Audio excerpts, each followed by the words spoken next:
Allahu Allahu Allahu Allah. Assalamualaikum warahmatullahi wabarakatuh.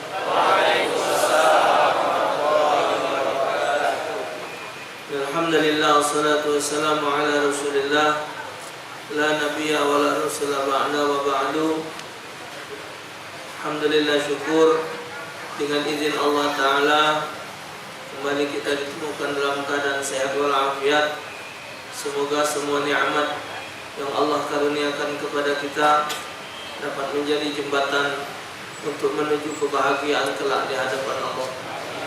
Salawat seiring salam kita haturkan kehadiran junjungan Nabi besar Muhammad sallallahu alaihi wasallam serta keluarga dan para sahabat beliau. Semoga kita termasuk umat beliau yang akan mendapatkan syafaat beliau kelak di akhirat. Amin ya rabbal alamin.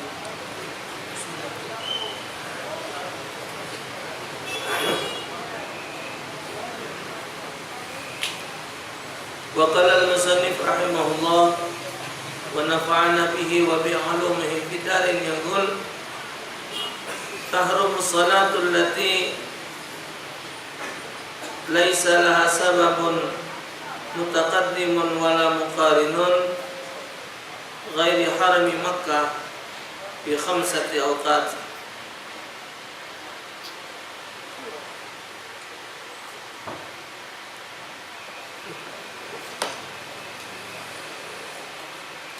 Jadi malam ini kita meneruskan materi pelajaran di bidang ilmu fiqh sampai kepada perihal diharamkan melakukan salat pada 5 waktu yang tidak ada sebab mendahuluinya atau sebab yang berbarengan.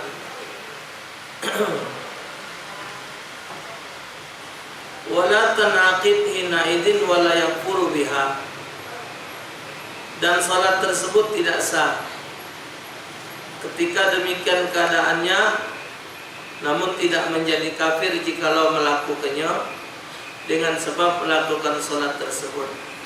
Jadi bukan artinya haram di situ kita melakukan salat itu jadi berdosa, tidak, tapi tidak sah, tidak ada gunanya, tidak ada manfaat.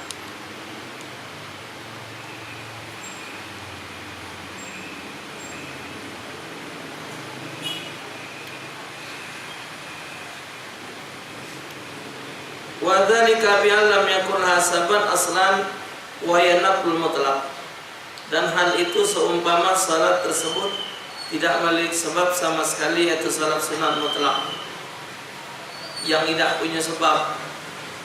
Yang tidak punya sebab itulah namanya salat mutlak.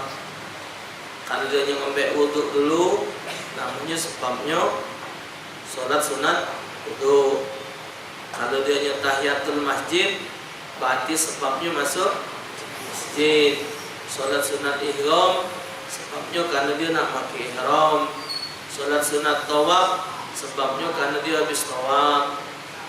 Itu namanya ada sebab. Yang salat mutlak itu salat yang tidak ada sebab. Gawi dan kate wudu ada, dah aku nak salat baik, itu namanya salat mutlak.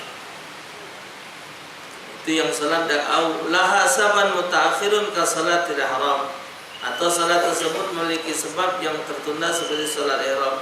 Wal istikharah ay talabul khair amran dunya wal akhirah, atau kaget sebabnya setelah sholatnya baru tahu untuk menentukan pilihan,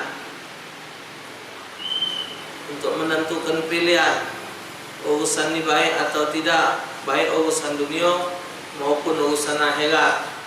Ini kalau pakai sholat istikharah. Kalau misal kita nak menentukan satu keputusan, kita tidak ada dengan sholat, baca juga. Caranya dengan membaca Quran.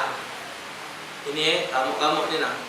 Misal ada betina, Misal kalau nasib ada seperti nogala lalu cuman ya kalau kita nih belagak tidak cuman jadi rebutan wong.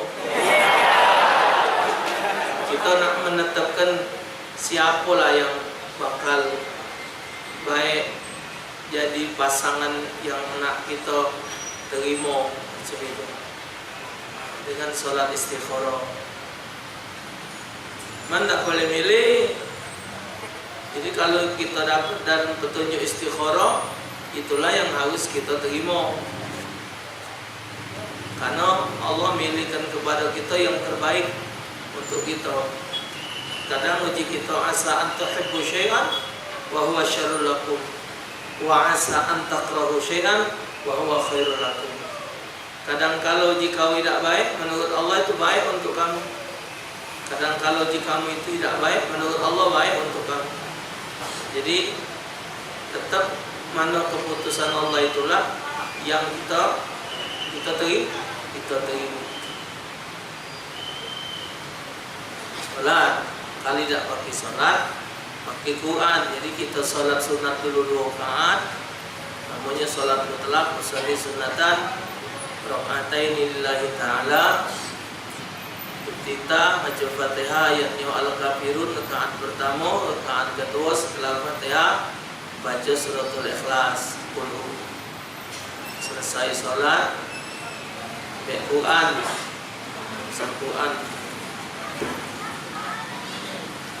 Quran ya, Quran kan ditutup Quran tuh. Nah, Bismillahirrahmanirrahim, baca Fatihah dulu.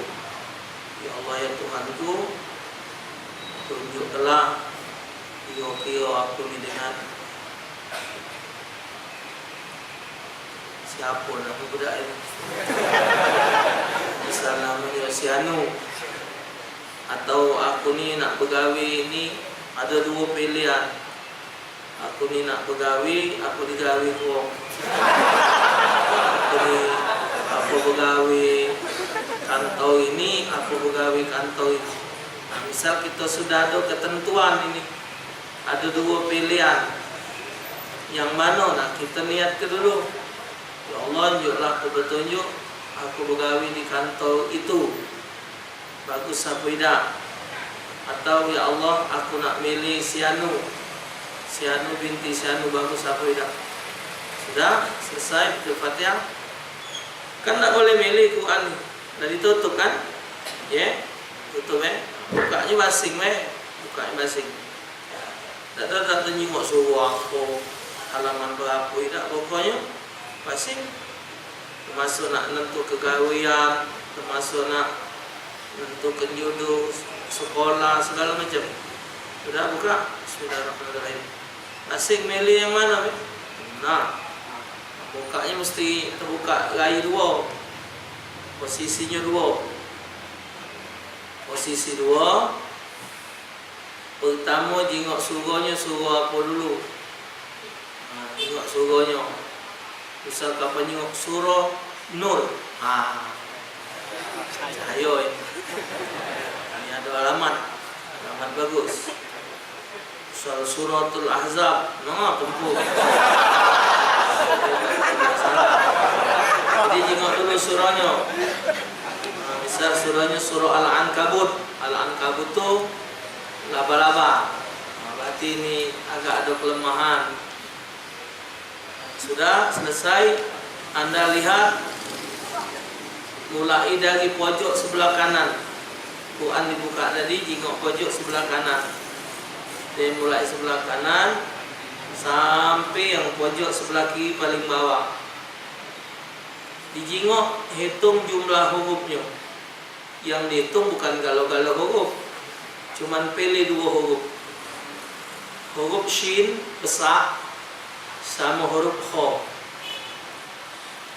Kalau dalam 2 lembaran dibuka ini dihitung dari jumlah ayat ini, banyaklah huruf kha-nya, berarti yang kita tuju tadi baik, lajulah.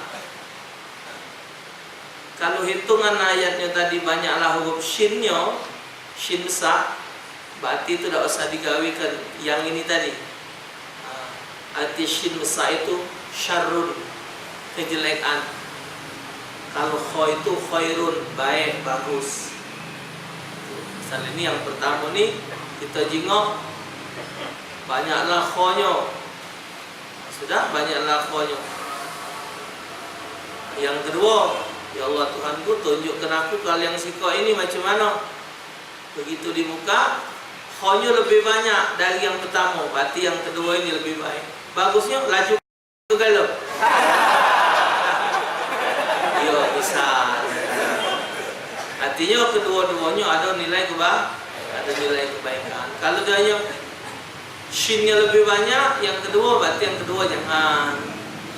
Itu kalau istikharah dengan Al-Quran. Jadi tak usah nak pergi nyingok bintang, nak nyingok ini tak usah.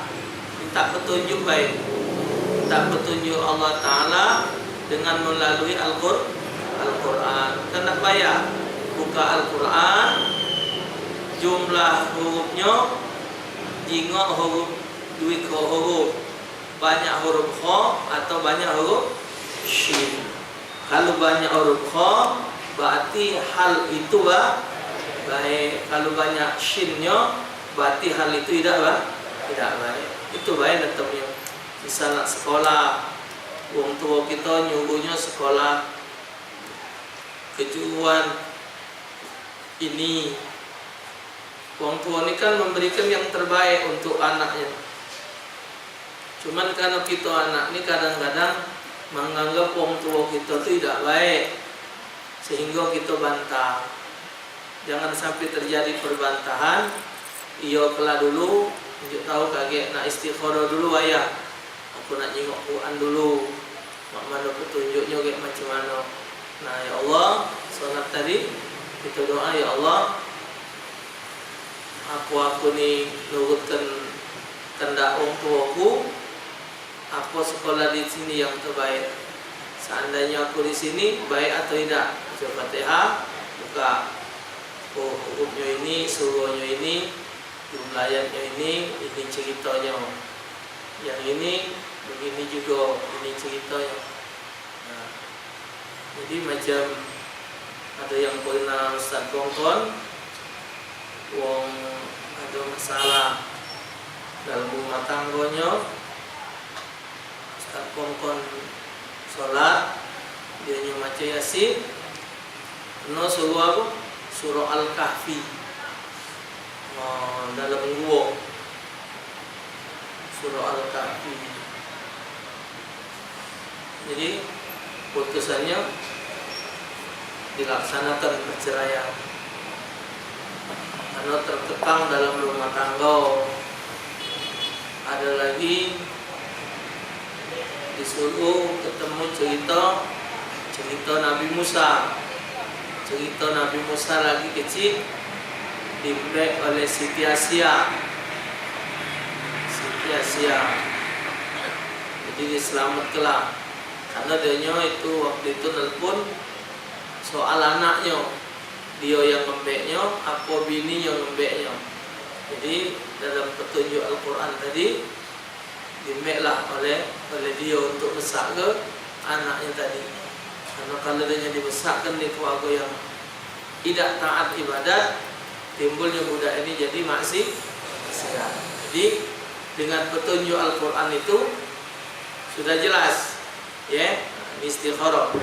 Jadi salat istikharah tadi, salat istikharah termasuk salat yang sebabnya hasilnya keterbelakangan setelah salat.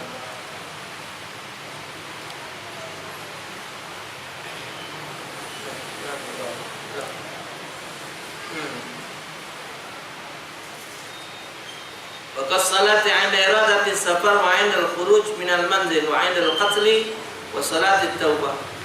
Seperti salat ketika hendak bepergian, ketika hendak keluar rumah, dan ketika hendak berperang, juga salat taubat. Wa kharaja bidah ma'ala usaban mutaqaddim kafainatin, dan keluar dari batasan itu salat yang memiliki sebab yang terdahulu, seperti salat yang terbaut oleh qada. Fa in sababah al-waqtul madhi, karena sesungguhnya penyebab solat tersebut adalah waktu yang telah berlalu. Jadi kalau dia hanya solat qadha, itu termasuk solat yang ada sebab. Tapi solat qadha ini tidak termasuk solat sunat. Solat qadha itu termasuk solat wajib. Jadi orang yang meninggalkan solat wajib dalam hidupnya, mulai dari akil baligh, semenjak dari akil baligh itu tidak ada istilah meninggalkan solat. Jadi solat yang ditinggalkannya itu harus dibayarnya. Jadi kalau bahasa kasarnya, mungkin tidak kasar ya, kita sebagai umat Islam harus menjalani 5 rukun Islam: syahadat, solat, puasa, zakat, haji bagi yang. Nah, jadi begitu kita akil baligh, kalau baca maju duduk, kalau baca maju duduknya maju. Sian yang mau datang, hari baru jam 8 apa? Nah, bisa maju nggak? Bisa ya?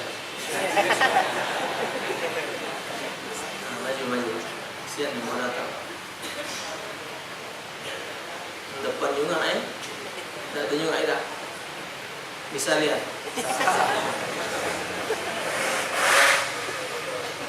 Jadi yang namanya orang Islam, kalau dia mengaku dirinya sebagai seorang Muslim, begitu dia akil baligh, tak kata cerita tidak solat.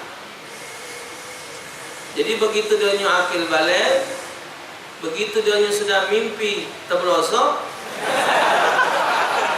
sampai mengeluarkan sperma, itu berarti dia sudah akil baligh. Atau wanita sudah kedatangan menstruasi, setiap bulan darah keluar dari kemaluannya, itu artinya dia sudah sebagai seorang yang mukallaf, wong yang sudah wajib menjalankan hukum syar'i. Hukum syara', dia melakukan larangan Allah dan menanggung dosanya, dia melakukan ibadah, dia dapat pahala. Kewajiban salat ini semenjak dia akil baligh tidak istilah tidak solat. Dia wajib solat. Jadi tak kata istilah solat itu baca ditinggal, tak boleh. Jikalau kita meninggalkan solat, maka harus segera dibayar solat itu. Harus dibayar secepat mungkin untuk dibayar. Karena fadainullah haqqu bil qada, kata Nabi. Utang dengan Allah itu lebih penting, lebih harus untuk segera dibayarkan. Memang Allah tidak menghutangi kita, cuman kita yang berhutang sama Allah. Kita wajib seorang Muslim setiap hari salat 5 waktu wajib. Kalau ditinggalkan harus dibayar, namanya hutang.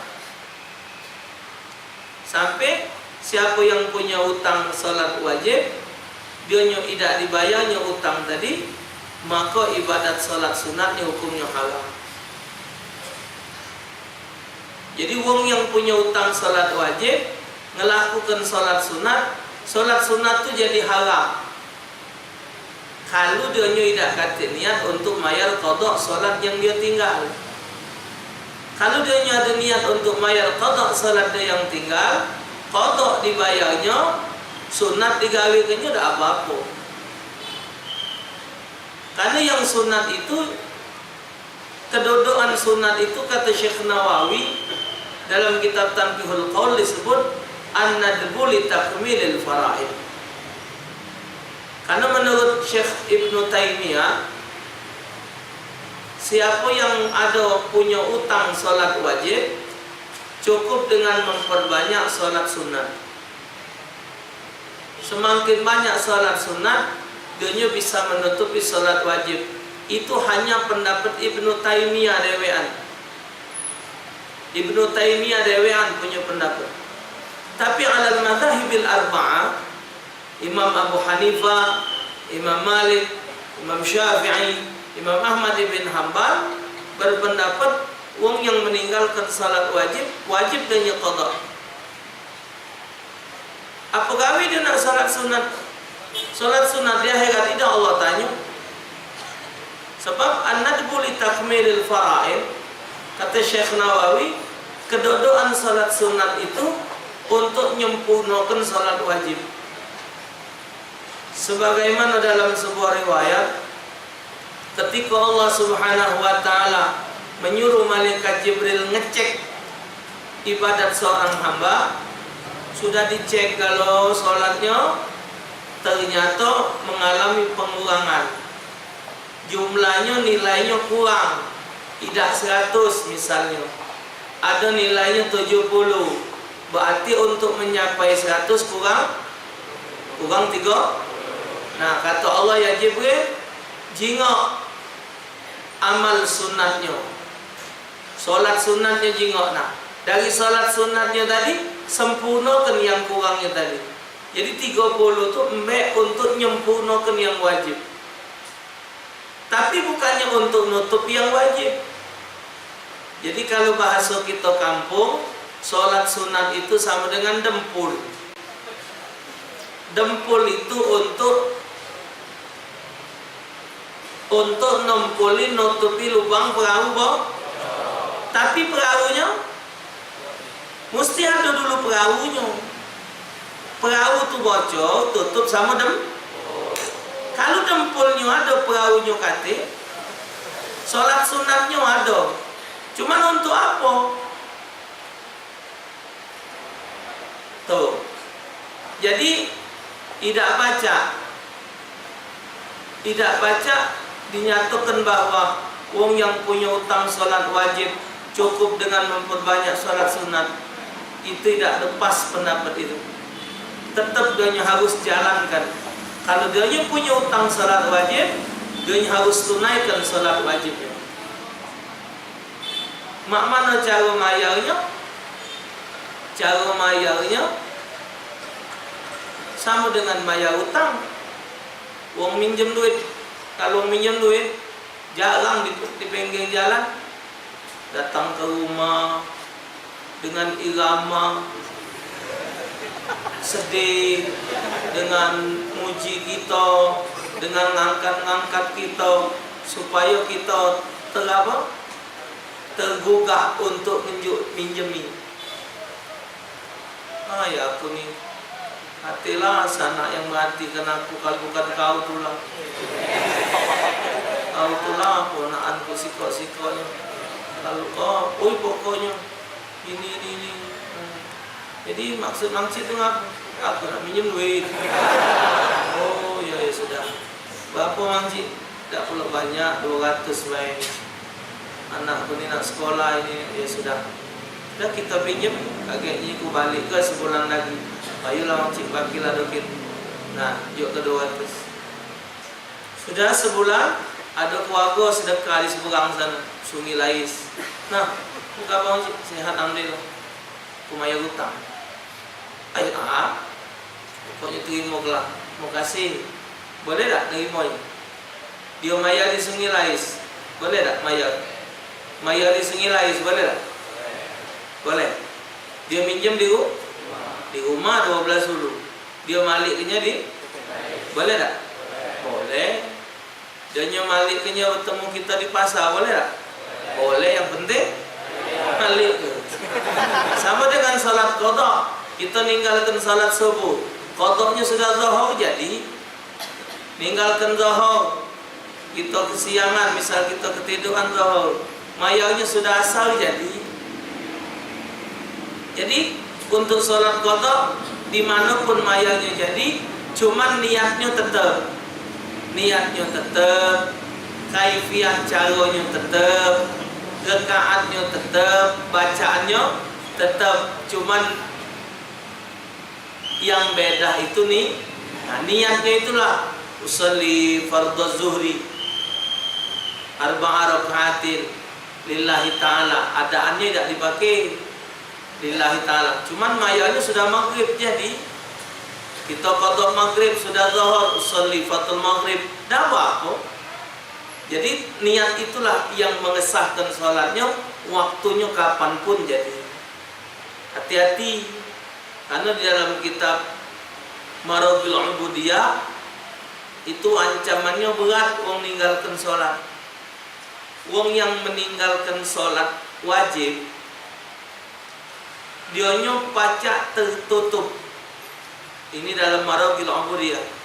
Dionyo pacak tertutup sholat wajib yang dia tinggal, pacak tertutup artinya terhapus.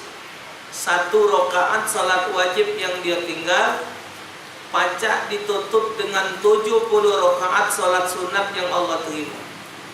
1 rakaat sholat wajib. Jadi kalau dia meninggalkan sholat subuh, dia butuh 140 benar? 140 sholat sunat yang Allah terima baru pacak nutupi 1 kali ninggalkan sholat subuh. Kalau dia ninggalkan sholat zuhur 70 kali 4 280 rakaat sholat sunat. 280 rakaat sholat sunat baru pacak nutupi 4 rakaat sholat zuhur yang dia tinggal. Kalau dia tidak sholat 1 hari 17 rakaat, meninggalkan 5 waktu sholat, ada yang 4 rakaat, ada yang 3 rakaat, ada 2 rakaat, 17 rakaat kan sehari semalam. Kalau dia butuh 70 rakaat 1 rakaat, berarti 1190 rakaat sholat sunat yang Allah terima baru pacak nutupi sholat wajib 1 hari yang dia tinggal. Jadi oleh karena itu jangan sampai berani ninggalkan sholat. Jangan sampai berani ninggalkan sholat. Bahkan kata ulama, walaupun sholat jenazah sekalipun tidak sah. Wong yang punya utang sholat wajib, dianya tidak ada niat untuk membayar sholat yang dia utang tadi, sholat jenazah pun tidak sah kalau dia yang nyolat itu. Tak boleh. Tapi di masyarakat ini banyak, giliran bapaknya mati, emaknya mati, anaknya paksanya jadi imam sholat jenazah. Emaknya mati gawat jam 4, ngasari dakwah itu. Itu acun ucap masih itu pula om. Nak ngongkon anak jadi imam sholat, nak ngongkon mantu jadi imam sholat tuh dicek dulu, dikira-kira dulu siapa donya nih, pacak nih anak puida ini nah yang muda-muda nih. Ini menikawin kelebu anak kan. Maksudnya tuh nganai maksud Ustaz tuh. Kan kamu anak. Ya. Nah. Misal ini misal. Bukan akut ini. Misal malam nih. Ayah kita meninggal. Kira-kira siap tak besok jadi imam sholat jenazah? Misal, ini misal.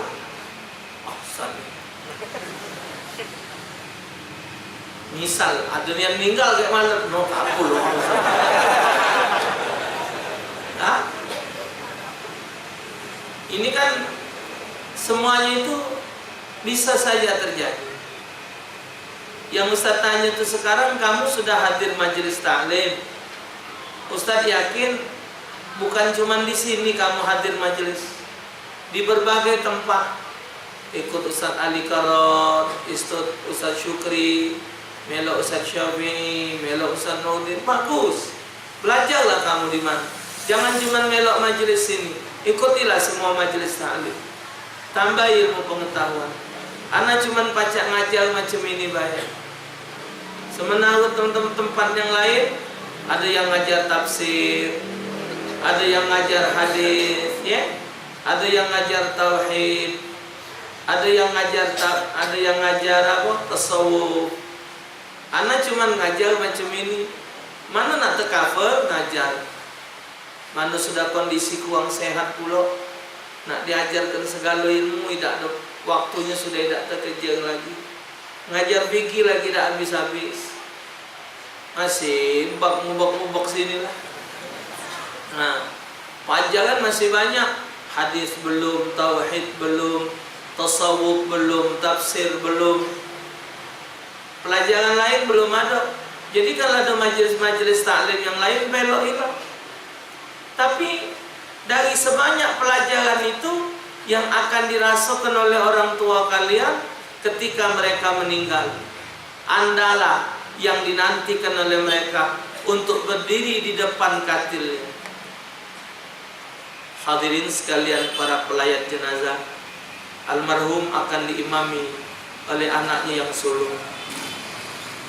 Yang siapa? Anaknya yang imam.